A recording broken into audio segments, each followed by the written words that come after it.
This season, Instacart has your back to school.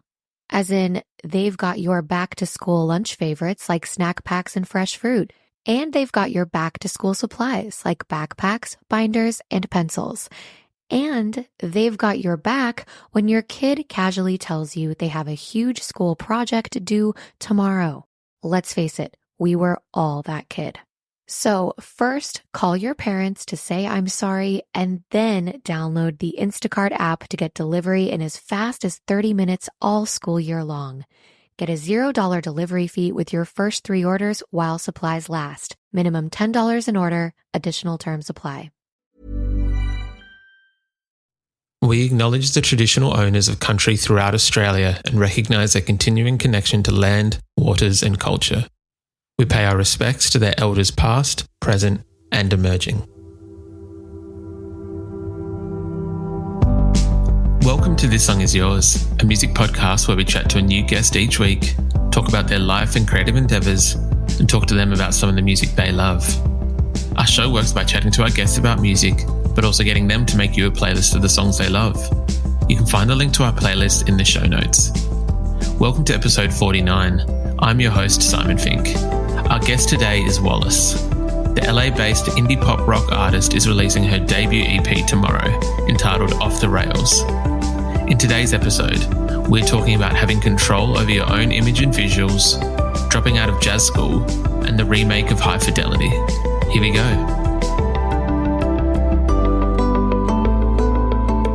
Our guest today is a singer and multi-instrumentalist from Los Angeles. Her music is inspired by artists such as Weezer and the Black Eyed Peas, and she's releasing her debut EP tomorrow entitled Off the... Please welcome to This Song Is Yours, Wallice. Hello. Thanks for having me. My absolute pleasure. Thank you very much for your time today. Whereabouts are you joining us from? I'm in Los Angeles, Echo Park specifically. Oh, beautiful. You just mentioned before you're at your producer's place working on new music. Mm-hmm. We wrote this song. We finished writing it last week. We started it last month, and then honestly, I think we'll be done with it one more session, maybe later this week. It's exciting. That's very exciting, yeah. Now, I do want to talk about the EP in a second. We will get to the new EP, which is out this week. But there's one thing I wanted to talk to you about, which I feel that both of us are mourning the loss of in a way, which was the Hulu remake of High Fidelity. Yes. I think about that probably every day. I love Zoe Kravitz. She's so beautiful. I've watched High Fidelity probably 3 times through, and I just don't understand why they canceled it. And that's that. I need her style. I need that stylist in the future.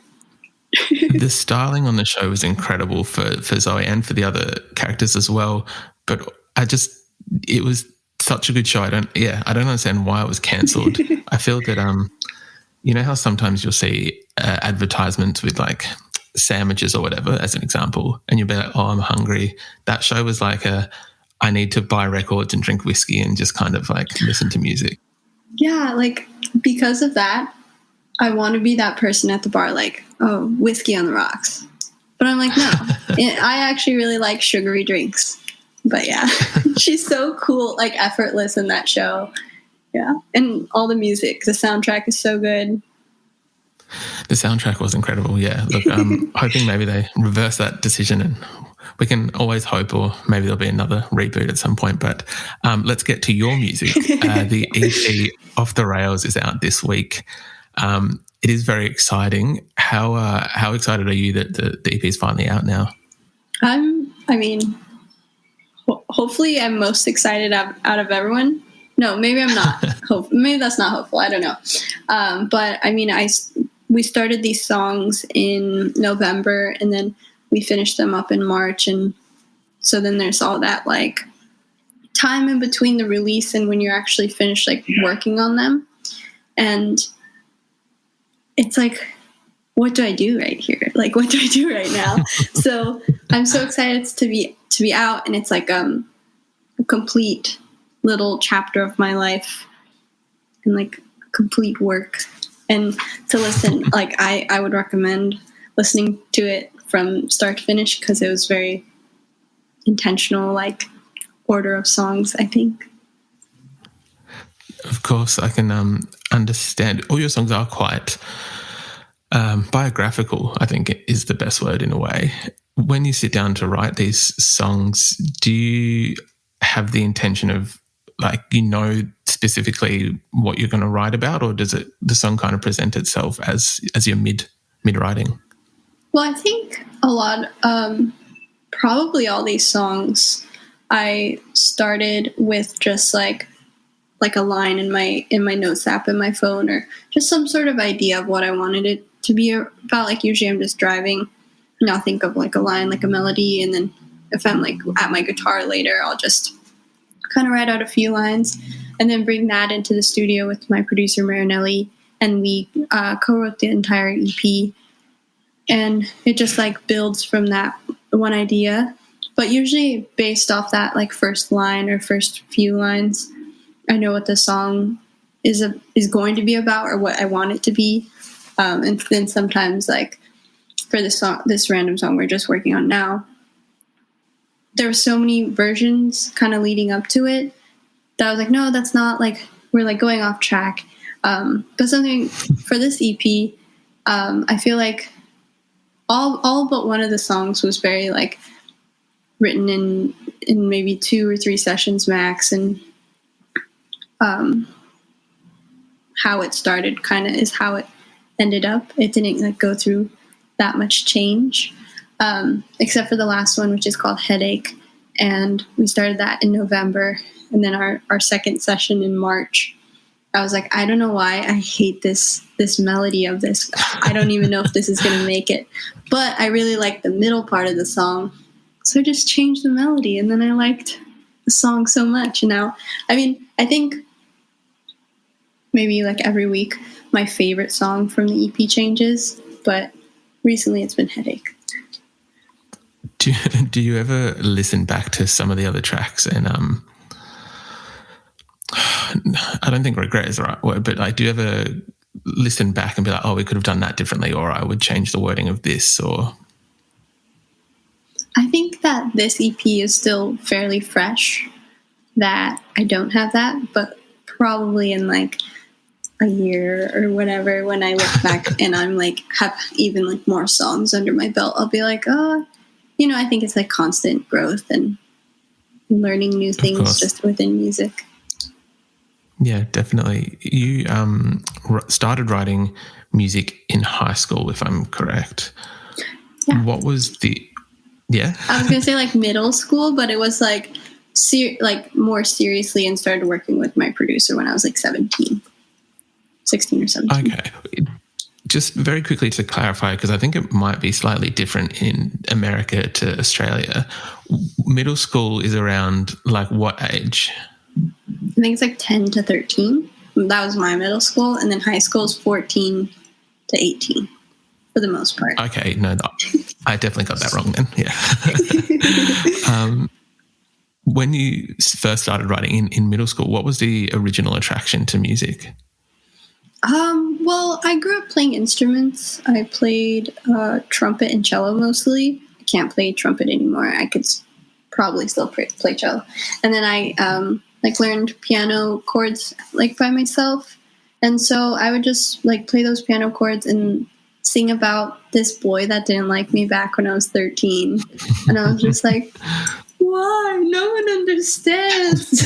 And it's just always been like since then such a good, I mean, that's how I think most musicians or any artist feels, is just another form of like self-expression. And when you feel sad and you make a sad song, then you feel better, or at least I do. Yeah, no, that's very fair. With learning all those instruments, what was it? Because like you have a fantastic singing voice, you play guitar, and as you just said, you're able to master the cello, which is a tough instrument. Trumpet, also such a tough instrument. I guess what drew you towards maybe more like, not traditional, but like guitar and singing instead of Wallice, the cellist or trumpeter? I think, I mean, because I played cello just in school, it was always classical orchestra music. And I mean, since that, I have like such a strong appreciation for classical music. But most people don't listen to classical music day to day as their like main favorite genre. And I always loved like when I would be in the car with my dad, he would be playing like alt radio, and Nirvana would play, or just like so many like 90s bands. And I really liked that. And they all have guitar in them. And in high school, my school, I went to a performing arts school, and they had a classical guitar program. So I decided to take that, and that's where I learned to like read guitar music, and it was actually still classical music. It wasn't like the like rock that I was looking for. But I also had like a guitar lesson with this teacher that just taught me to play chords too. So I think cello is such a beautiful instrument. I'll love it forever. But you can't really play songs you hear on the radio. Like you can't play like. Hey, I'm Ryan Reynolds. Recently, I asked Mint Mobile's legal team if big wireless companies are allowed to raise prices due to inflation. They said yes. And then when I asked if raising prices technically violates those onerous 2-year contracts, they said, "What the f*** are you talking about, you insane Hollywood ass?" So to recap, we're cutting the price of Mint Unlimited from $30 a month to just $15 a month. Give it a try at mintmobile.com/switch. $45 upfront payment equivalent to $15 per month. New customers on first 3-month plan only. Taxes and fees extra. Speed slower above 40 gigabytes. See details. My dad works in B2B marketing. He came by my school for career day and said he was a big ROAS man. Then he told everyone how much he loved calculating his return on ad spend. My friends still laugh at me to this day. Not everyone gets B2B, but with LinkedIn, you'll be able to reach people who do. Get a $100 credit on your next ad campaign. Go to linkedin.com/results to claim your credit. That's linkedin.com/results. Terms and conditions apply. LinkedIn, the place to be, to be. Any song. You could play maybe the melody, but yeah. Or it'd be very difficult. Yeah, it would be, I imagine the complexity of trying to play a full song and all the parts on the cello would be almost, it's doable, but it's a lot of work. So, excuse me. I know that you also did attend jazz school and then decided that wasn't for you. Mm-hmm. As a fellow jazz school dropout, what for you? What was, I guess, where was that decision to pull the trigger and kind of call it that it maybe wasn't? Well, going into college, in high school, what do they call high school in Australia? Just high school or like secondary school. In secondary school, I was really studious. I took all these college level classes, and I don't know why I spent so much time on the academics. I don't use any of it now. And I always knew that I wanted to go to college for music, if anything. I don't know how it is in Australia, but in America, everyone just puts such pressure to go to college, and they're like, you have to go to college to get a good job. You have to do this. You have to get good grades. And it's I mean, looking back, I don't think college is for everyone. It was not for me. And I did decide to go to New York for jazz school, and it was for voice. And I knew that I wasn't going to get a jazz voice degree. There's no jobs that would be oh, great, you have a jazz voice degree. So I knew I was going there for the experience and just to get better at singing in general, learning more about music and my voice.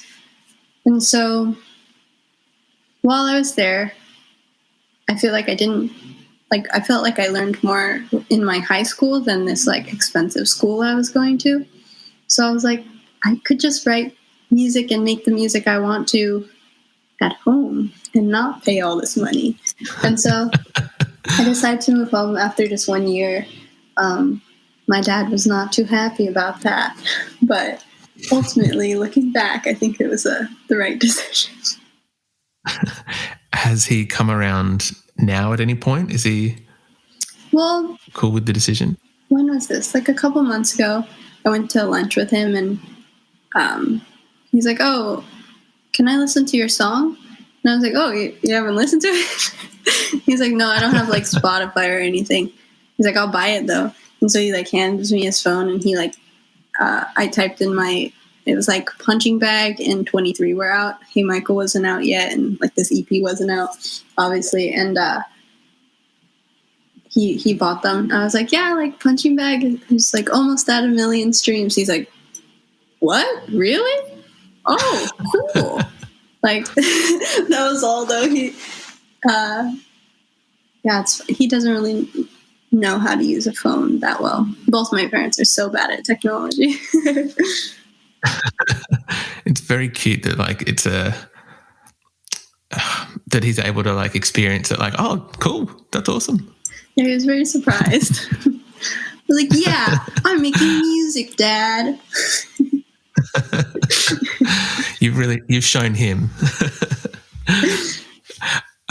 The visual aspect, your EP, like the music videos and a lot of the photos, they do seem to be like have almost quite a DIY aesthetic to them, and from the videos and from us talking only for a short period of time, like I guess they put off a bit of your personality in a way. How important is it for you to be able to like have control of those kind of visual aspects and be able to, you know, make them your own and show off that it's not like a Sheen looking music video where it's not you, if that makes sense? Yeah, definitely. I definitely always want to have like a strong, not control, but like voice within the videos and the aesthetics, because I don't know. I can't imagine somebody being like, "Okay, we're going to do this photo shoot. You're going to be here." Because I've done that with like, I used to like do some modeling jobs and stuff, and that's when you're like selling a product or clothing or something, and then they'll tell you, "Okay, you're going to go in this setting and look like this and whatever." But when it's like my music and this project, it's kind of, that's my product, and I like to be like creative design director of it, because I have such when I start a song, usually I immediately have like this idea for a video, or like at least scenes of it, or like an overall thing. And I mean I could like listen to another, like to the director's kind of thoughts of what he thinks or they should think the video should be, but I think I'll always go back to like, okay, but like what if like this initial feeling that I felt, I feel like usually that's like the direction to go. And it's also really fun for me to be a part of like creating the videos. Like for Off the Rails video, the director was like, "Okay, what if we do like life is a simulation kind of theme of it?" And then within that, I was like, "Okay, I want like a warehouse with my band, and like it's like a game." And then like I styled all the outfits and everything. So I love to have like be a big part of the video, even though when it's like in the time being, it's so stressful and like, okay, we got to get this done, like being on a set or whatever, because I'm also like in the video obviously. But I love being a part of it. I can't imagine just showing up and being like, "What am I doing?" Yeah.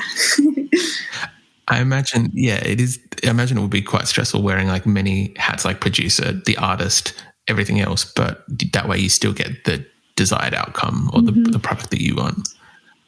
The Hey Michael video is particularly, all the videos are fantastic. As I said, the Off the Rails one, it is like a video game simulation. I wanted to talk about Hey Michael because it does seem to be inspired by American Psycho, which is mentioned in the song. Yeah. Where was that your idea to be the Christian Bale character? My idea was like, we knew this song was coming up and we needed to make a video.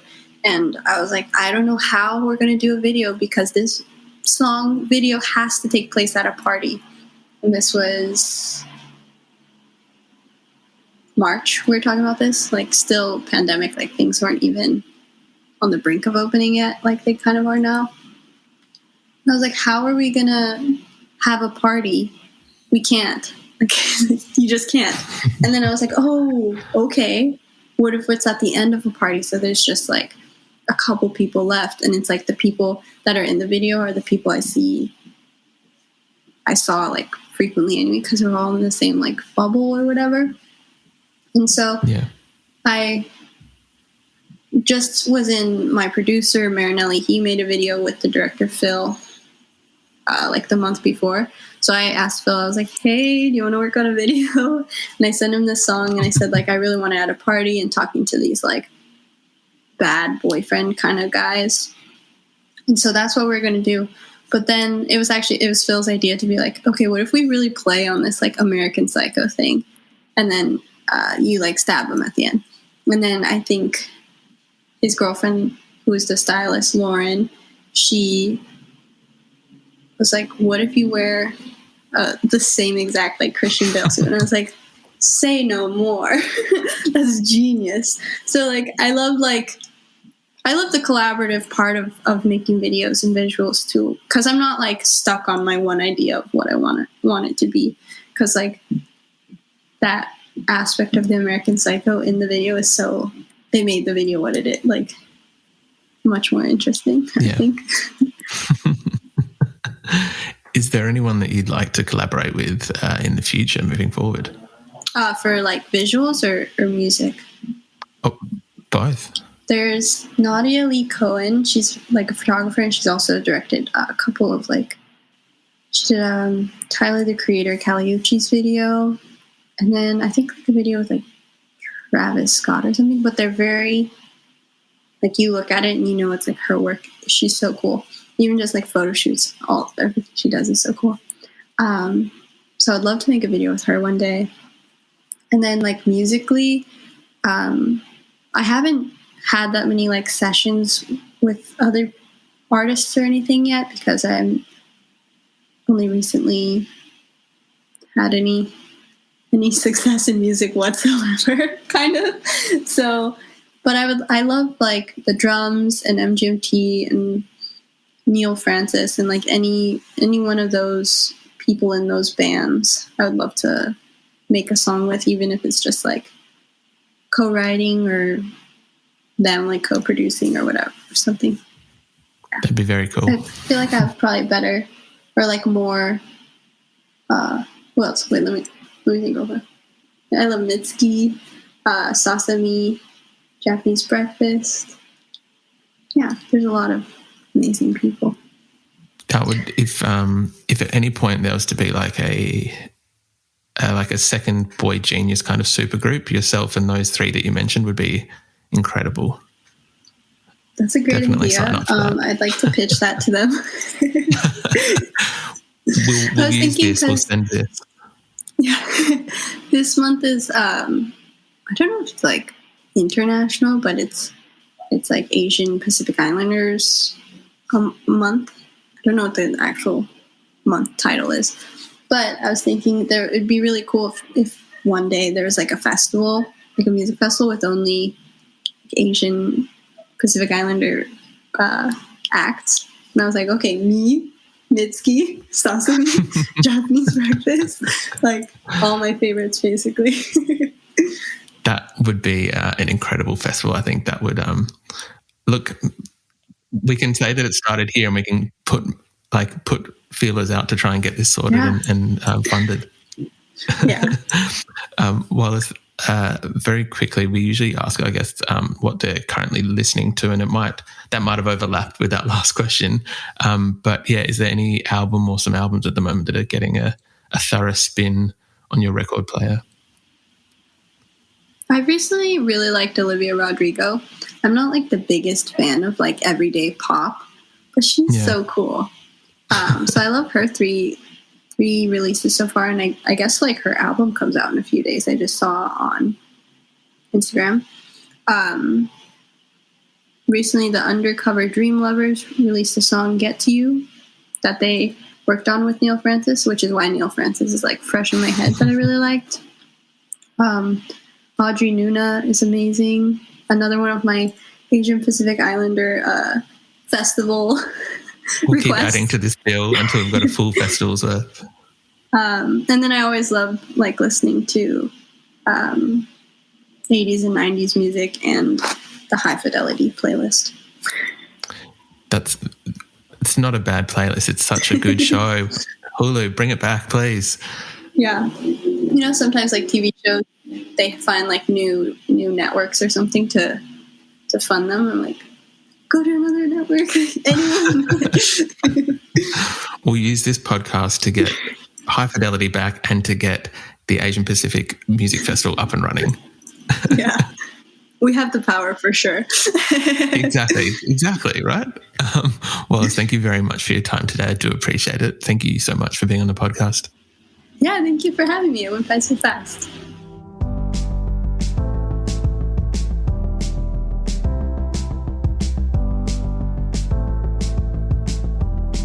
And that's our show. A massive thank you to Wallice for her time. Off the Rails is out tomorrow worldwide, and we've left links in the show notes if you'd like to stream her music or watch the Hey Michael video. We also want to give a huge shout out to Shari at Great Company Collective for helping out with today's interview. You can find a link to our Spotify playlist in the show notes, where you'll be able to listen to all of our guests' picks. If you like this show, please subscribe wherever you get your pods and stay up to date when new episodes are released. We release new shows each Thursday and Friday morning, with guest playlists streaming on Spotify at the same time. You can follow the playlist profile on Spotify, and you can follow us on Instagram, Facebook, and TikTok. Until next week, cheers.